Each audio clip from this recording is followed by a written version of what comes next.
آج میں گفتگو کروں گا مسئلہ تصویر پر۔ تصویر کا مسئلہ ہمارے ہاں بڑا اہم بھی ہے اور اس کی تفصیلات جاننا بھی ضروری ہے، اور ہمیں یہ معلوم ہونا چاہیے کہ اس کی حرمت، اس کی کراہت یا اس میں کس درجے میں اور کس مقام پر حلت ہے، یہ ساری کی ساری صورت کا ہمیں جائزہ لینا ہوگا اور شریعت کا حکم اس میں تلاش کرنا ہوگا۔ اس میں آپ یہ دیکھیے کہ تقریباً 19 سال پہلے میں نے ایک مضمون لکھا تھا اور اس میں میں بہت غور بھی کرتا رہا ہوں، دیکھتا رہا ہوں کیا صورتحال ہے۔ اس کا جب ہم جائزہ لینا چاہیں گے تو اس جائزے میں ہمیں اس پورے پرسپیکٹو کو دیکھنا ہوگا کہ جو دور جاہلیت کا جب اسلام کا نزول ہو رہا تھا اس وقت تصاویر کی کیا صورت تھی، کس قسم کی تصاویر ہوتی تھی۔ اس لیے کہ جہاں تک احادیث میں اس کی حرمت کا یا اس کے بارے میں وعید کا تعلق ہے تو سخت وعید ہے، اس لیے ایک مسلمان بڑا محتاط بھی ہوتا ہے۔ مثال کے طور پر صحیح بخاری کی حدیث ہے کہ لا تدخل الملائکۃ بیتا فیہ کلب ولا تصاویر، کہ ملائکہ اس مکان میں داخل نہیں ہوتے کہ جس مکان کے اندر کتا ہوتا ہے یا تصویر ہوتی ہے۔ اسی طریقے پر ایک اور حضور صلی اللہ علیہ وسلم کی حدیث ہے کہ ان اشد الناس عذابا عند اللہ المصورون، کہ سخت ترین عذاب اللہ کے نزدیک ان لوگوں کو ہوگا کہ جو تصاویر بنانے والے ہیں۔ اور اسی طریقے پر ایک وہ حدیث بھی سامنے رکھیے کہ جس میں حضور صلی اللہ علیہ وسلم نے فرمایا کہ ان الذین یصنعون هذه الصور، کہ جو اس قسم کی تصویریں بناتے ہیں، اس صور پر ذرا نوٹ کیجئے کہ جو اس قسم کی تصویریں بناتے ہیں یعذبون یوم القیامہ، انہیں قیامت کے روز عذاب دیا جائے گا اور ان سے کہا جائے گا یقال لهم احیوا ما خلقتم، کہ اچھا اب ان میں زندگی بھی ڈالو، جنہیں تم نے بنایا ہے ان کے اندر زندگی بھی ڈالو، اور وہ زندگی جب نہیں ڈال سکیں گے تو گویا انہیں مجبور کر دیا جائے گا، عاجز ہوں گے وہ اس کام کے کرنے سے۔ تو ان احادیث کو یا اس قسم کی احادیث کو ہم جب سامنے رکھتے ہیں تو بہرحال ایک مسلمان کی حیثیت سے ہمیں دیکھنا پڑتا ہے، سوچنا پڑتا ہے۔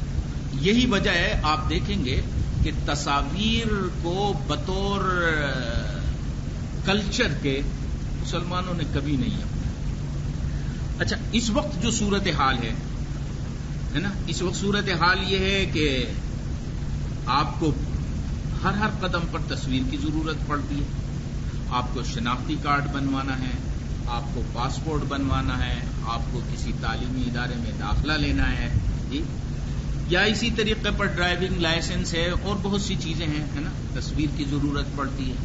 پھر تصویر کا یہی ایک وہ نہیں ہے بلکہ ایک مصرف یہ ہے کہ نشر و اشاعت کی دنیا میں اس سے بڑا کام لیا جاتا ہے۔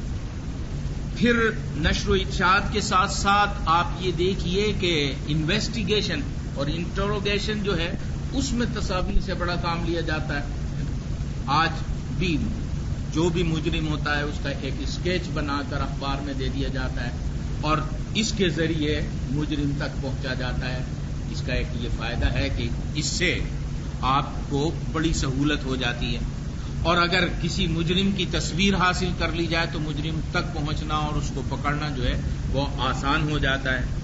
پھر اسی طریقے پر تعلیم اور تدریس کے لیے اس کی ضرورت پڑتی ہے۔ جدید تحقیقات اور سائنسی تجربات جو ہیں ان کے لیے اس کی ضرورت پڑتی ہے۔ تو یہ ساری چیزیں بھی ہمارے پیش نظر رہنی چاہیے۔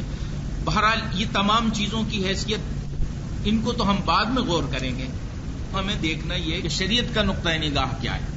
اگر شریعت کا نقطۂ نگاہ یہ ہے کہ قطعاً حرام ہے، ہر قسم کی تصویر حرام ہے، تو پھر ٹھیک ہے، ہمیں کوئی آلٹرنیٹ تلاش کرنا ہوگا، ہے نا۔ ہم پھر یہ کہیں گے کہ نہیں تصویر جائز نہیں، ہم تعلیم و تدریس کے لیے بھی اس کے اہمیت کے قائل نہیں ہوں گے، اور ہم نشر و اشاعت کے اندر بھی اس کو استعمال نہیں کریں گے، انویسٹیگیشن اور انٹروگیشن کے اندر بھی ہم اس کو استعمال نہیں کریں گے، ہم اس کا کوئی آلٹرنیٹ تلاش کریں گے اگر یہ قطعی طور پر حرام ہے، اس لیے کہ حرام کا ارتکاب مسلمان نہیں کر سکتا۔ اچھا، اب جو اس کی شرعی حیثیت ہے، اس شرعی حیثیت کے اوپر بہت سے علماء نے گفتگو کی ہے۔ اس میں بالخصوص بر صغیر کے جو علماء ہیں انہوں نے اس کے جواب میں یہ کہا کہ ہر قسم کی تصویر جو ہے وہ حرام، اور مسلم دنیا میں لوگ منقسم ہیں، کچھ لوگ کہتے ہیں کہ نہیں تصویر حرام نہیں ہے، کچھ لوگ کہتے ہیں تصویر حرام ہے۔ اب سوال یہ پیدا ہوتا ہے کہ یہ اختلاف ہوا کیوں؟ رسول اللہ صلی اللہ علیہ وسلم کی احادیث تو ہمیں صحیح نظر آ رہی ہیں، جب احادیث یہ صحیح نظر آ رہی ہیں اور صحاح کی احادیث ہیں تو پھر یہ بڑا مشکل محسوس ہوتا ہے کہ آخر یہ اختلاف کیوں ہوا۔ تو اسی کو میں انویسٹیگیٹ کرنا چاہتا تھا کہ میں تھارولی اس کو اسٹڈی کروں کہ اسباب کیا بنے، کیوں اختلافات ہوئے۔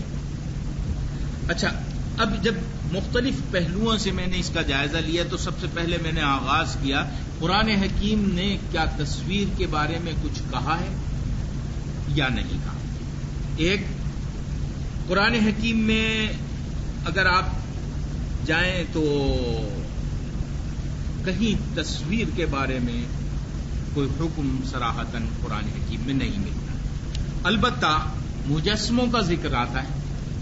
قرآن حکیم میں مجسموں کا ذکر ہے اور دو مقام پر تماثیل کا ذکر آیا کہ ما هذه التماثیل التي انتم لها عاکفون، ہے نا، کہ سورہ انبیاء میں ہے حضرت ابراہیم کے واقعے میں کہ اذ قال لأبیہ وقومہ ما هذه التماثیل التي انتم لها عاکفون، کہ یہ مجسمے کیا ہیں کہ جن کے گرد تم طواف کرتے ہو۔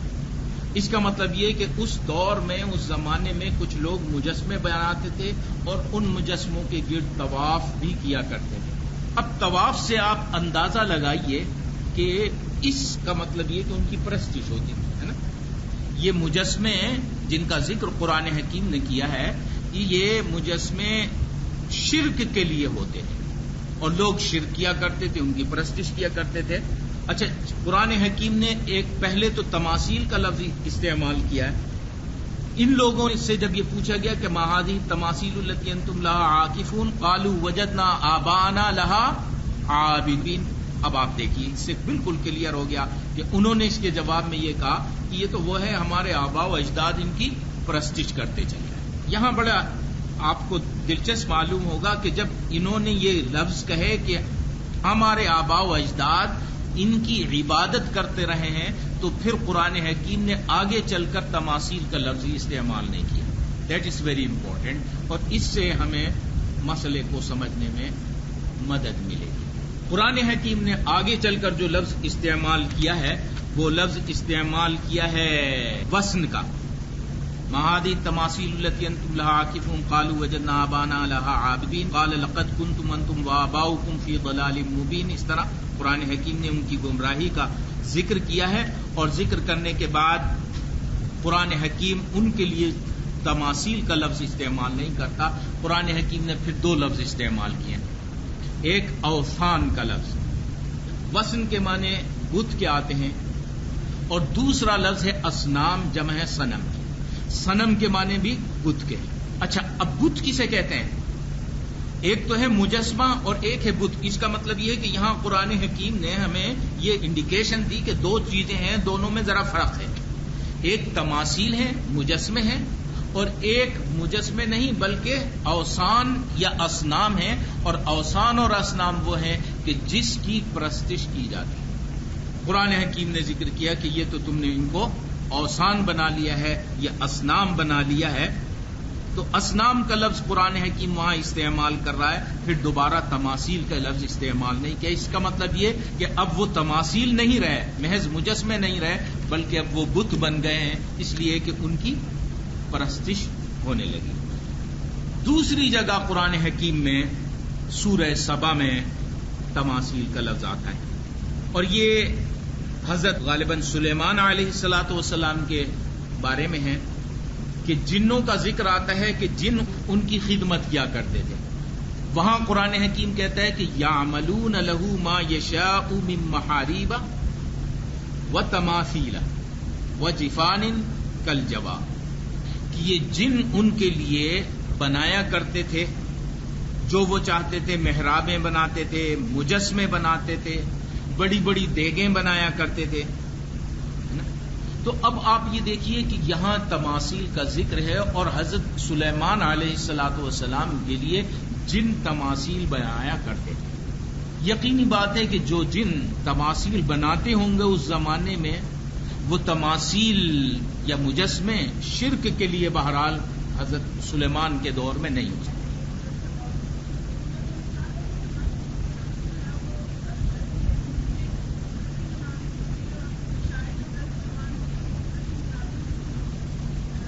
ہاں، یہ ایک تعویل انہوں نے کی ہے کہ شاید قدرتی مناظر کے لیے ہوتے ہوں، لیکن سینریز کے لیے عام طور پر کثرت سے عربی زبان میں استعمال نہیں ہوتا، عام طور پر استعمال نہیں ہوتا.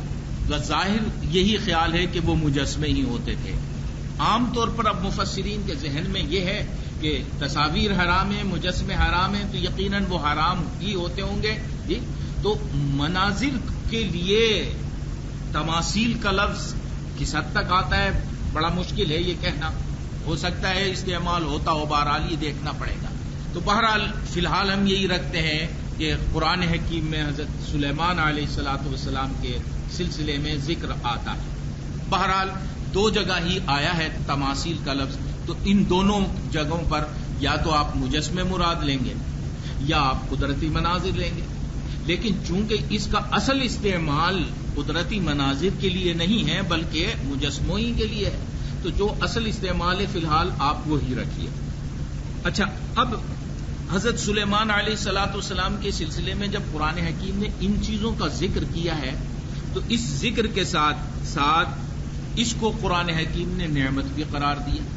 نعمت قرار دینے کے بعد حضرت سلیمان علیہ الصلاۃ والسلام سے اور ان کی اولاد سے مطالبہ یہ کیا جا رہا ہے کہ اب وہ شکر بھی بجا لائیں.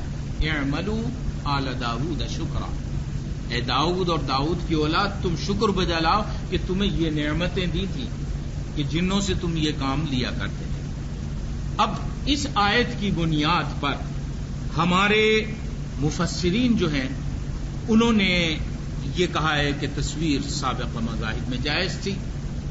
اب یہاں سے انہوں نے یہ لے لیا ہے آئیڈیا کہ قدیم مذاہب میں یہ جائز تھی لہذا وہ بنایا کرتے تھے، ہمارے مذہب کے اندر یہ جائز نہیں رہی لہذا یہ ممنوع ہو گئی. یہ ایک ویو ہے ہمارے قدیم مفسرین کا.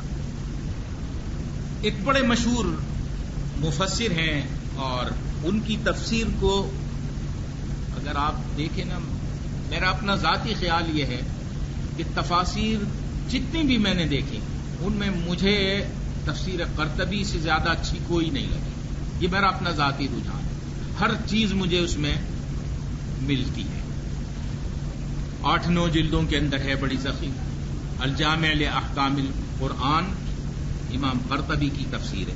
اچھا، علامہ قرطبی جو ہیں وہ لکھتے ہیں کہ پہلے قوموں میں یہ طریقہ تھا، یعنی پہلی زمانوں میں یہ ہوتا تھا کہ نیک لوگ، صالح لوگ اور انبیاء علیہ الصلاۃ والسلام کے مجسمے اور تصاویر بنائی جاتی تھی اور ان کو حالت عبادت میں دکھایا جاتا اور انہیں عبادت گاہوں میں لگا دیا جاتا تھا.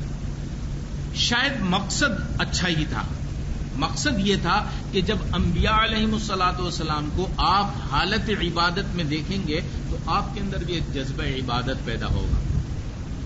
پہلے زمانے میں انبیاء علیہ الصلاۃ والسلام کی تصاویر، نیک لوگوں کی تصاویر، جو اس زمانے کے مشہور شخصیتیں گزری تھی ان کی تصاویر بنانا اور ان کو حالت عبادت میں دکھانا، دعا کرتے ہوئے دکھانا، سجدہ کرتے ہوئے دکھانا، اللہ تعالی کی عبادت میں مصروف دکھانا، اس سے شاید مقصد ہم ڈیفینیٹلی نہیں کہہ سکتے لیکن خیال یہ ہے کہ شاید مقصد یہ ہوتا ہوگا کہ ان کو لوگ جب دیکھیں گے تو لوگوں کے اندر بھی ایک انسپریشن ہوگا کہ یہ تو اللہ تعالیٰ کے مقرب بندے تھے، جب یہ حالت عبادت کے اندر مصروف ہیں تو ہمیں بھی اللہ تعالیٰ کی عبادت کرنا چاہیے. تو بہرحال اس مقصد کے لیے لوگ بناتے ہوں گے.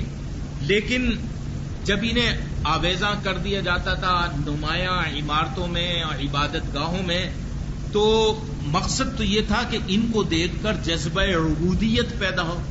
لیکن امتداد زمانہ کے ساتھ لوگوں نے انہیں کو خدا بنا لیا، بجائے پھر اللہ تعالی کی پرستش ہونے کے مسیح علیہ الصلوۃ والسلام کی پرستش ہونے لگی، بجائے اللہ تعالیٰ کی عبادت کرنے کے حضرت مریم علیہ الصلوۃ والسلام کی عبادت ہونے لگی، پرستش ہونے لگی. تو اللہ تعالیٰ درمیان سے نکل گئے اور یہ چیزیں اہم بن گئی ہے نا. تو گویا ایک وقت ایسا آیا کہ انہوں نے بت کی شکل اختیار کر لی، اس کو وثن کہہ لیجیے آپ، صنم کہہ لیجیے، اصنام بن گئے. اور جب یہ اصنام کی شکل انہوں نے اختیار کر لی تو ان کو توڑنے کا حکم دیا گیا. تو اس طریقے پر پتہ چلتا ہے کہ یہ اوثان اور اصنام بنتے رہے. اب یہ جو آئیڈیا دیا لوگوں نے کہ پہلے مذاہب میں تصویر جائز تھی، ہمارے مذاہب میں ناجائز ہو گئی، میرا اپنا ذاتی خیال یہ ہے، یعنی پورے تھورو مطالعے کے بعد، اسٹڈی کے بعد، کہ ایسا نہیں ہے. قدیم مذاہب میں بھی تصاویر کی دو ہی قسمیں تھیں. ایک وہ تصاویر جو حرام تھی، حرام قرار دی گئی، اور حرام اس وقت قرار دی گئی کہ جب لوگوں نے ان کو بت بنا لیا. جب یہ تصاویر بت کی شکل اختیار کر گئیں اور ان کی پرستش ہونے لگی تو ان تمام تصاویر کی جن کی پرستش کی جاتی تھی ان کو حرام قرار دے دیا. ان میں زیادہ تر یہی ہوتا تھا انبیاء علیہ الصلوۃ والسلام کی مجسموں کو، ان کی تصاویر کو حرام قرار دے دیا گیا. جس طرح ہمارے یہاں ہوتا ہے نا کہ بہت سے اہم شخصیتوں کی تصاویر جو ہے گھروں میں بعض لوگ لگاتے ہیں، ان کے چاروں طرف پھول ڈالے جاتے ہیں، ان کو ایک تقدس کا مقام دیا جاتا ہے. تو یہ بتدریج بت بنانا ہوا نا. آپ نے دیکھا ہوگا کہ ہندوستان میں بڑا رواج ہے، کیونکہ ان کے یہاں خیر کا خدا اور شر کے خدا الگ الگ ہیں، بے شمار ہیں. تو ہر خدا کی ایک مورتی اور ایک تصویر لگی ہوئی ہوتی ہے. بے شمار تصویریں ان کے گھروں کے اندر جگہ جگہ نظر آئیں گی، اور صبح اٹھتے ہی وہ ان تصاویر کی پرستش کرتے ہیں، ان سے اپنی حاجتیں مانگتے ہیں، حاجت روائی کا کام انہی تصاویر سے کرتے ہیں. یہ ان کے عام رواج ہے. مسلمانوں پر بھی کچھ ان کے اثرات رہے. مسلمانوں کے یہاں بھی کچھ ایسی شخصیتیں ہونے لگیں کہ ان شخصیتوں کو ہم نے اپنا اللہ کو چھوڑ کر وسیلہ اور ذریعہ بنانا شروع کر دیا. تو آپ کو بعض عام مسلمانوں میں تو یہ نظر نہیں آئے گا. عام مسلمانوں کے یہاں تو توحید ہی بڑی راسخ ہے. لیکن آپ دیہات میں اور بہت سے ان علاقوں میں جہاں ہندوانہ اثرات ہیں آپ دیکھیں گے کہ بہت زیادہ شرک پایا جاتا ہے بڑی کثرت کے ساتھ. تو بہرحال لگتا یہ ہے کہ قدیم مذاہب میں بھی تصویر حرام بھی تھی. وہ جو شرک کا درجہ اختیار کر جاتی تھی وہ حرام ہی تھی. اچھا، اب جب ہم دور جاہلیت میں جب اسلام کا نزول ہوا اس وقت دیکھنا ہوگا کہ اس وقت کس قسم کی تصاویریں ہوتی تھیں اور کس قسم کی تصویریں حضور صلی اللہ علیہ وسلم نے توڑی یا جن کو توڑنے کا حکم دیا. ان میں نمبر ایک تو وہ مجسمے اور مورتیاں اور تصاویر تھیں کہ جن کی پرستش کی جاتی تھی. یہ دور جاہلیت میں ہوتے تھے. جیسے کہ آپ کو معلوم ہوگا کہ جب مکہ مکرمہ فتح ہوا تو بیت اللہ کے اندر بھی بہت سارے بتوں کی مجسمے لگے ہوئے تھے.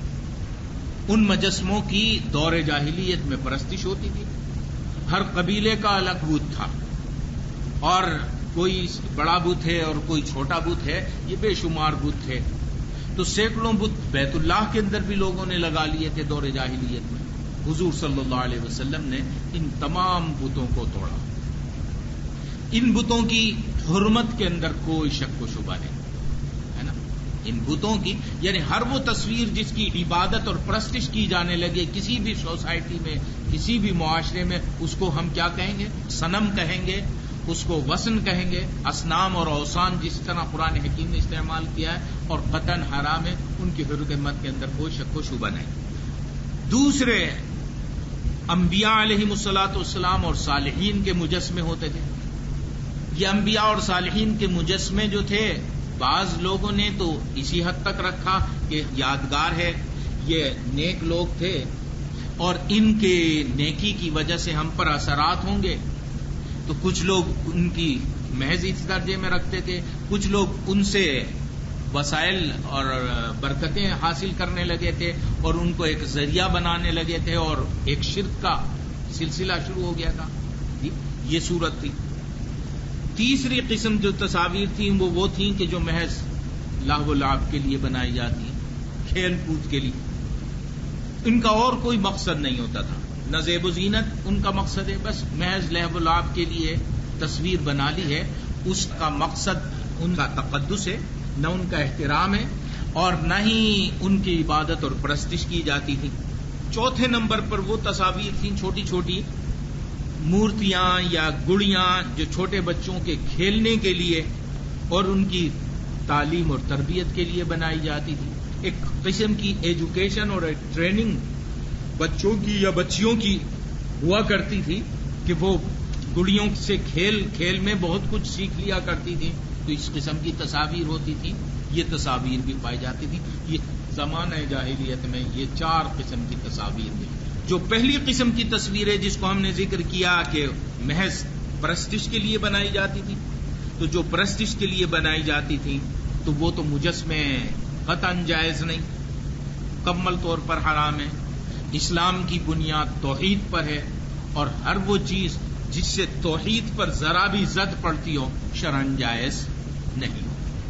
اسی قسم کی مشرکانہ جو تصاویر ہیں ان کے بارے میں سخت ترین وعید ہے احادیث کے اندر بھی.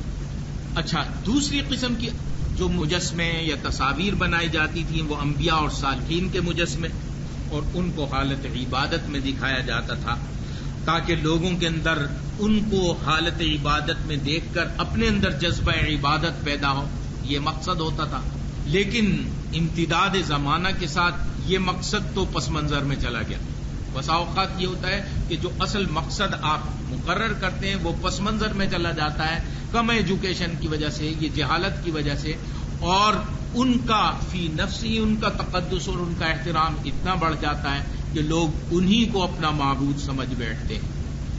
جیسا کہ حضرت عیسیٰ علیہ الصلوۃ والسلام کے ساتھ، حضرت عزیر علیہ الصلوۃ والسلام کے ساتھ، حضرت مریم علیہ الصلوۃ والسلام کے ساتھ ان لوگوں کے ساتھ ہوتا رہا. اور بہت سے انبیاء علیہ الصلوۃ والسلام کے مجسمے جو تھے وہ بنائے جاتے تھے اور بعد میں ان کی پرستش کی جانے لگی. تو یہ بھی کیا بن گئے؟ شرک کا ذریعہ بن گئے.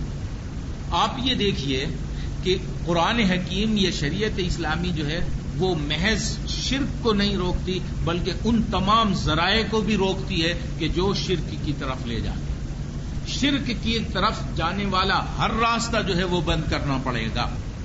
صحیح بخاری میں آتا ہے کہ حضرت عبداللہ ابن عباس رضی اللہ تعالی عنہ کی روایت ہے کہ رسول اکرم صلی اللہ علیہ وسلم جب بیت اللہ میں داخل ہوئے تو وہاں حضرت ابراہیم علیہ الصلوۃ والسلام اور اسماعیل ان دونوں کے بت جو تھے وہ لگے ہوئے تھے تصاویر.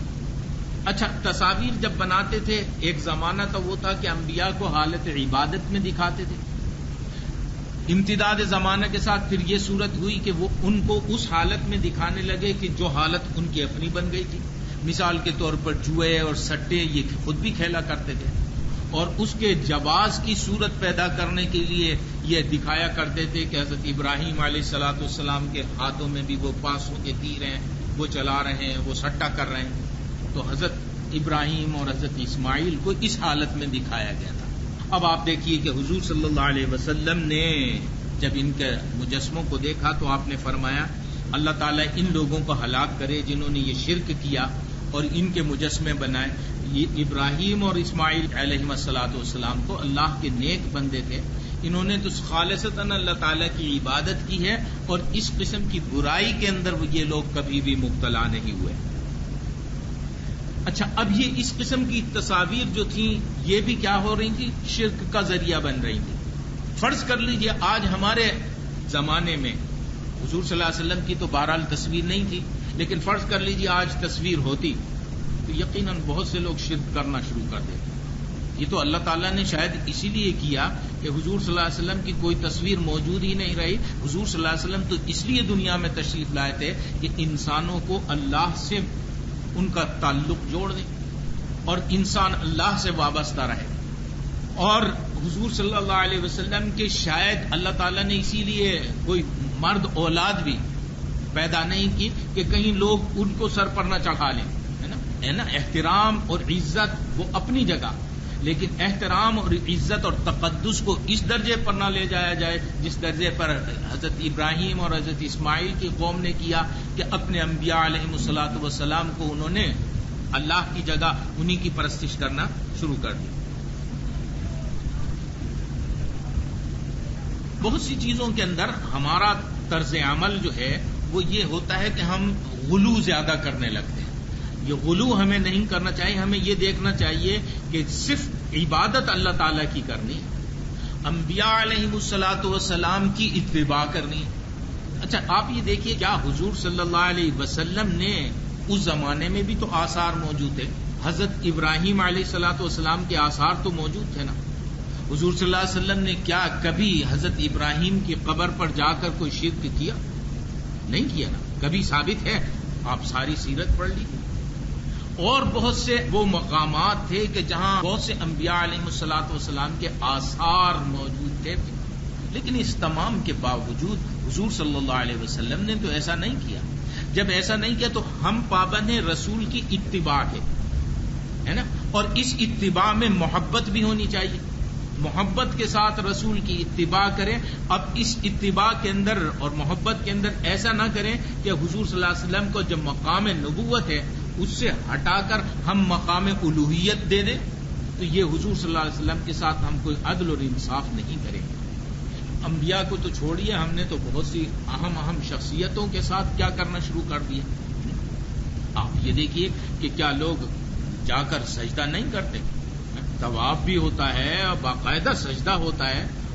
میں ایک دفعہ ایک کانفرنس میں گیا ہوا تھا ہندوستان، نئی دہلی میں تھا. میں ادھر ادھر جانا ہوا تو نظام الدین چلا گیا. نظام الدین گیا تو میں نے کہا کہ نظام الدین اولیاء کا مزار ہے، وہاں بھی گو. جب گیا تو بے شمار تو ہندو تھے وہاں، ہے نا. اس لیے کہ ہندو تو کہتا ہے کہ ٹھیک ہے ہمارے لیے یہ بھی ایک اوتار ہے. انہیں تو خدا بنانے میں کوئی وہ لگتا ہی نہیں جی، وہ تو اوتار بناتے چلے جاتے ہیں. ہندوؤں سے بھی کہتے ہیں. تو وہاں بہت سارے ہندو اور وہ سجدے میں پڑے ہوئے تھے. میرے صاحب ایک صاحب اور بھی تھے. تو میں جب آگے گیا تو ایک اندر سے وہ عجیب طبیعت ہونے لگی مجھے، مقدر سی. اور عورتیں بھی ہیں، نہ کوئی حجاب کا اہتمام ہے نہ پردے کا اہتمام ہے. عجیب یعنی صورتحال تھی. جب میں قریب گیا تو وہاں بہت سارے لوگ چمٹے ہوئے سجدے میں پڑے ہوئے ہیں. تو میں نے ایک کو پکڑ کے اٹھا لیا. میں نے کہا کہ یہ تو بہت نیک آدمی تھی، انہوں نے تو ہمیشہ اللہ تعالیٰ کی عبادت کی، تم یہاں یہ کیا شرک کر رہے ہو. کچھ لوگ عجیب نگاہوں سے میرے طرف دیکھنے لگے. خیر کسی نے مجھے کچھ کہا تو نہیں. ان کو میں نے سمجھانے کی کوشش کی، لیکن بعض لوگوں میں اتنا دل و دماغ میں رچ بس جاتا ہے کہ وہ ان کو سمجھانا اتنا آسان نہیں کہ آپ ایک ہی مجلس میں انہیں سمجھائیں، انلیس کہ کنٹینیوسلی ان کے ساتھ انٹریکشن ہو. تو بہرحال بتانے کا مقصد یہ ہے کہ انبیاء علیہم الصلاۃ والسلام یا نیک صالحین تو اس لیے آئے کہ انسان کو اللہ سے ملائیں اور صراط مستقیم دکھائیں. اب آپ یہ دیکھیے کہ حضور صلی اللہ علیہ وسلم نے تو کثرت سے انبیاء کی قبروں پر بھی نہیں گئے. شاید اسی وجہ سے نہیں گئے ہوں گے کہ آنے والی ہماری نسل ایسی بت پرست ہوگی کہ یہ قبروں ہی کی پرستی شروع کر دے گی. تو ٹھیک ہے قبرستان تو جایا کرتے تھے، لیکن قبرستان میں جا کر کیا حضور صلی اللہ علیہ وسلم سے کوئی ایسا عمل شرک کا پایا جا؟ تو کبھی نہیں. دعائیں مغفرت کرنے کے لیے جاتے تھے. تو اتباع رسول میں ہمیں بھی یہی کرنا چاہیے کہ اگر قبرستان ہمارا جانا ہو تو ہم ان کے لیے دعائیں مغفرت کریں.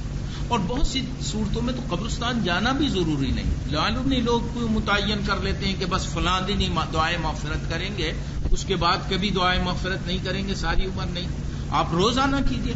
اگر کسی کے والدین دنیا سے چلے گئے ہیں، بزرگ چلے گئے ہیں، تو وہ انتظار کیوں کرے کہ ان کا جب چہلم یا برسی ہوگی تو تبھی ایک کرائے کے بچوں کو بلا کر اور ان سے پڑھوایا جائے گا، اس کا انتظار کیوں؟ آپ روز ان کے لیے دعائے مغفرت کیجیے۔ تو بتانے کا مقصد یہ ہے کہ یہ بھی ایک شرک کا ذریعہ بن رہے تھے، تو اسلام نے ان تمام تصاویر سے بھی روکا جو ذریعہ شرک بنتی۔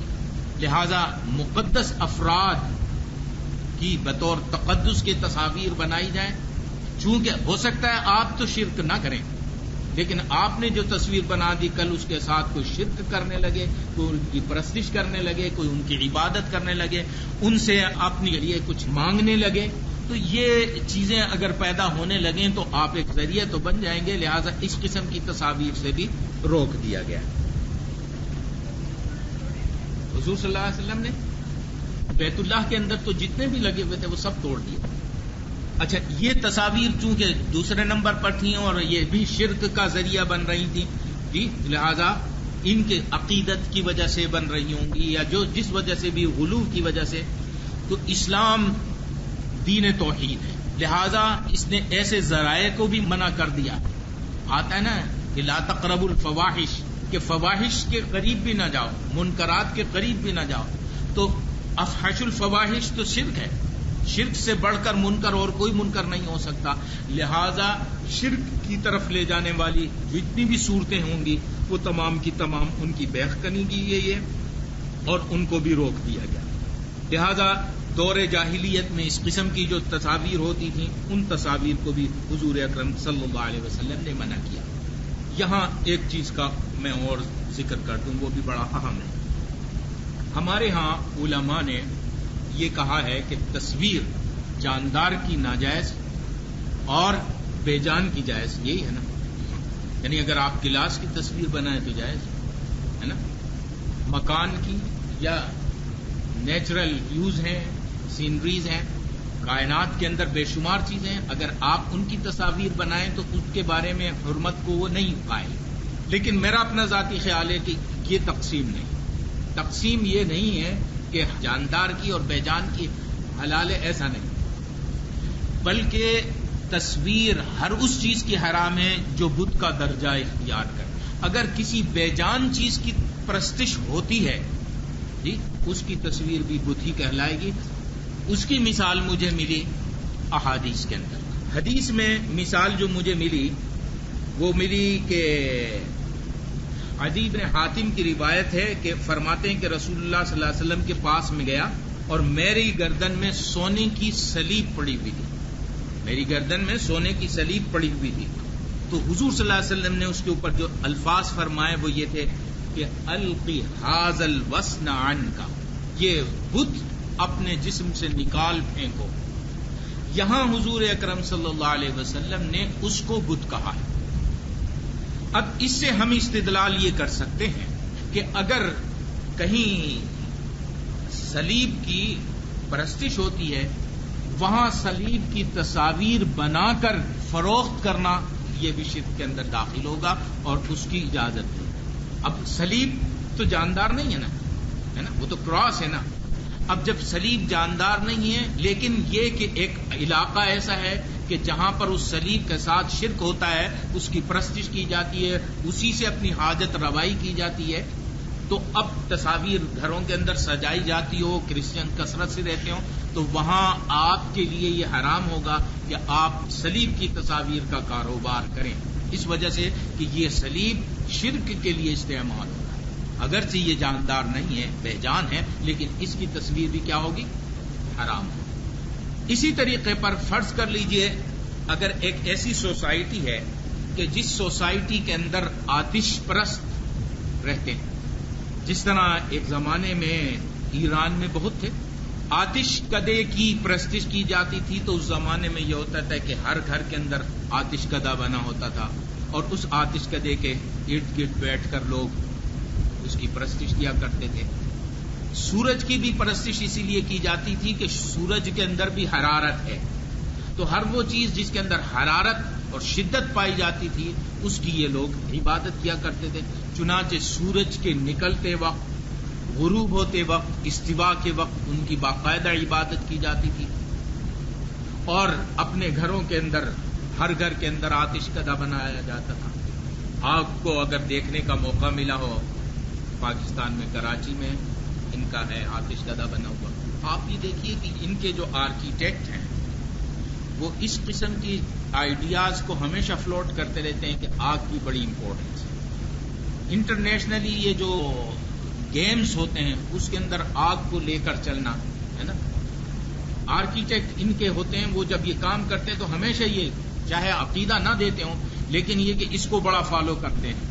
آپ یہ دیکھیے کہ آپ کے ملک میں بہت سی جگہ کمپنیز کے اندر اس قسم کے وہ بنے ہوئے ملیں گے کہ جہاں مسلسل آگ جلتی رہے. تو جو ان کے انجینئرز جہاں بھی کام کرتے ہیں وہ اپنا یہ آئیڈیا ضرور دیتے ہیں، آگ مسلسل جلتی رہنی چاہیے اور آگ کا جلنا باعث برکت ہے. تو اسی طریقے پر ایک زمانہ پھر وہ بھی آنے لگا کہ جب ہر گھر کے اندر تو آتش کدہ بنانا مشکل ہو گیا، اس لیے کہ اس سے گرمی بھی ہوتی ہے، گرم علاقے بھی ہیں، تو آتش کدوں کی تصاویر بنائی جانے لگی. بڑا آتش کدہ ہے، اس آتش کدے کی تصویر لا کے رکھ لی اور اس تصویر کو متبرک سمجھ کے اس کی پرستش ہونے لگی، اس سے حاجت روائی اپنی کی جانے لگی. تو اگر ایسی سوسائٹی ہے، اس سوسائٹی میں ہم یہ کہیں گے کہ آتش کدے کی تصویر بنانا جو ہے وہ کیا ہوگا؟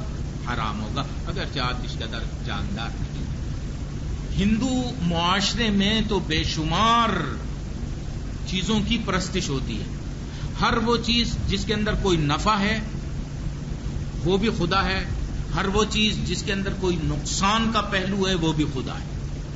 لہذا بے شمار آپ کو درخت ملیں گے کہ جن درختوں کی پرستش کی جاتی ہے، اور ہندوستان میں ایسے درخت آپ کو کثرت سے ملیں گے جنگلوں میں کہ اس کے ساتھ پھر وہ مندر بنا لیتے ہیں اور اس مندر پر حاجت روائی کے لیے جایا جاتا ہے. ایک مندر کو دیکھنے کا مجھے بھی اتفاق ہوا کہ وہ مندر صرف اس لیے تھا کہ وہاں ایک درخت تھا، اس درخت پر خواتین جایا کرتی تھی کہ جس کے بچہ نہ ہو وہ بچہ مانگنے کے لیے اس درخت کے پاس جائے اور اس درخت سے اپنے لیے بچہ مانگے تو اس کو بچہ پیدا ہو جائے گا. گویا بچہ دینے والا خدا وہ بن چکا تھا. وہ درخت بڑا پرانا غالباً برگد کا درخت تھا.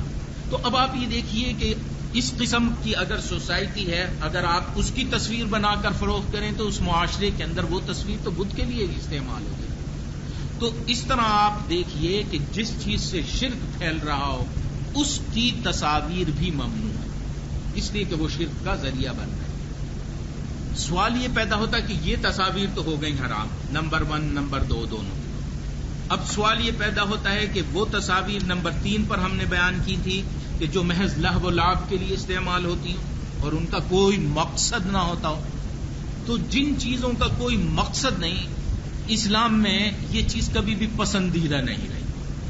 تصویر کو بطور فن کے، بطور ایک آرٹ کے مسلمانوں نے کبھی نہیں اپنایا، خاص طور پر جاندار کی تصویر. تو بطور فن کے محض لہو و لعب کے لیے فن کے طور پر اس کو استعمال کرنے کی کبھی ہمت افزائی نہیں کی گئی اور اس کو کبھی بھی کوئی اچھا اور پسندیدہ شغل تصور نہیں کیا گیا. البتہ اب رہ جاتا ہے صرف ایک قسم کی تصاویر کہ وہ تصاویر جن کا مقصد تعلیم و تدریس ہو، جن کا مقصد سائنٹیفک ریسرچ ہو، وہ تصاویر جن کا مقصد معاشرے کے اندر تعلیم و تربیت ہو یا انویسٹیگیشن ہو. بہت سے کرائمز ہیں، جرائم ہیں کہ جن کے اندر ساری انویسٹیگیشن کے لیے یہ چیز بڑی ہیلپ فل ثابت ہوتی ہے. تو سوال یہ پیدا ہوتا ہے کیا وہ بھی حرام ہے؟ ان کو اب دیکھنا ہوگا کہ وہ حرام ہیں یا نہیں. اچھا، اب ان روایات کو دیکھیے کہ جن روایات کے اندر ہمیں اس بات کا وہ ملتا ہے کہ جن میں حضرت عائشہ رضی اللہ تعالی عنہا کا اپنی سہیلیوں کے ساتھ، گڑیوں کے ساتھ کھیلنا، یہ روایت صحاح کی کتاب میں ہے، مسند کتابوں میں متعدد طریقوں سے منقول ہے. صحیح مسلم کی روایت میں نقل کرتا ہوں کہ صحیح مسلم میں اس طرح ہے کہ عن عائشہ رضی اللہ تعالی عنہا انہا کانت تلعب بالبنات عند رسول اللہ صلی اللہ علیہ وسلم. حضور صلی اللہ علیہ وسلم کے گھر میں تھیں اور وہ کھیلا کرتی تھیں. یعنی یہ ایک دفعہ کا واقعہ نہیں ہے، یہ کہلاتا ہے ماضی استمراری. ماضی استمراری کا مطلب یہ ہے کہ وہ عمل ماضی میں متعدد بار پایا گیا ہو. وکانت تأتینی صواحبی، اور میرے پاس میری سہیلیاں بھی آ جایا کرتی تھی، اور وہ سہیلیاں جب حضور صلی اللہ علیہ وسلم آتے تھے تو حضور صلی اللہ علیہ وسلم کو دیکھ کر وہ بھاگ جایا کرتی. بعد میں حضور اکرم صلی اللہ علیہ وسلم انہیں دوبارہ میرے پاس بھیج دیا کرتے تھے کہ ٹھیک ہے تم عائشہ کے ساتھ ہوئی. اچھا، اب ان گڑیوں کے بارے میں انہیں دیکھنا ہے کہ یہ کیا تھیں، کس قسم کی گڑیاں تھیں. حضور صلی اللہ علیہ وسلم کے زمانے میں آپ کے گھر کے اندر حضرت عائشہ کے پاس ہوتی تھی یہ. اچھا، اس کو حضرت امام ابو داؤد رحمۃ اللہ علیہ نے ابھی ذکر کیا ہے کہ غزوہ خیبر سے واپس آئے تو گڑیاں طاق میں رکھی ہوئی تھی. یہ بھی ذکر آتا ہے کہ حضور صلی اللہ علیہ وسلم جب غزوہ خیبر سے واپس آئے تو گڑیاں طاق میں رکھی ہوئی تھی، سامنے پردہ پڑا ہوا تھا، ہوا کے جھونکے سے پردہ ہٹ جاتا تھا تو حضور صلی اللہ علیہ وسلم کی نظر گڑیوں پر پڑا کرتی تھی. آپ نے حضرت عائشہ سے پوچھا، اچھا عائشہ یہ کیا ہے؟ عائشہ نے فرمایا کہ یہ میری گڑیاں ہیں. انہی گڑیوں کے اندر ایک گھوڑا بھی ہوگا بنا ہوا، اور وہ گھوڑا جو تھا اس کے پر بھی تھے. تصور ہے بنا دیا کسی بنانے والے نے. تو حضور صلی اللہ علیہ وسلم نے پوچھا کہ یہ گھوڑا کیسا ہے؟ گھوڑے کے بھی بلا کئی پر ہوتے ہیں. حضور صلی اللہ علیہ وسلم نے مسکراتے ہوئے یہ بات فرمائی. اس پر حضرت عائشہ رضی اللہ تعالی عنہا نے فرمایا کہ کیا قصے کہانیوں میں سنا ہوگا کہ حضرت سلیمان علیہ الصلوۃ والسلام کے پاس بھی ہم نے سنا ہے کوئی ایسا گھوڑا تھا کہ اس کے پر تھے. تو بہرحال یہ اس قسم کا تھا. اس پہ حضور صلی اللہ علیہ وسلم مسکرائے کہ آپ کے دانت بھی نظر آئے. اس کے بعد ابو داؤد نے کہیں یہ نہیں لکھا کہ حضور صلی اللہ علیہ وسلم نے غصے کا اظہار کیا ہو اور یہ کہا ہو کہ انہیں فوری طور پر توڑ دو، ٹھیک، یا ان کو ہٹا دو، اس قسم کی بات. اچھا، یہ روایت ہمیں ملتی ہے. اچھا، اب یہ دو روایتیں ہوئیں. ایک تو روایت سہیلیوں کے ساتھ کھیلنے کی ہے اور ایک روایت غزوہ خیبر کی. تو غزوہ خیبر تو بہت بعد میں ہوا نا. اس کا مطلب یہ ہے کہ پہلی روایت ابتدائی دور کی ہے کہ جب حضرت عائشہ کی عمر چھوٹی ہوگی اور کھیل لیا کرتی ہوں گی کبھی کبھی سہیلیوں کے ساتھ. اور دوسری روایت اس کی ہے کہ جب کھیل کود کا زمانہ جا چکا لیکن بچپن کی چیزیں تھی رکھ دی ایسی غزوہ خیبر کے وقت تک کی، تو اس وقت طاق میں رکھی ہوئی ہوں گی، اس سے آگے کچھ نہیں.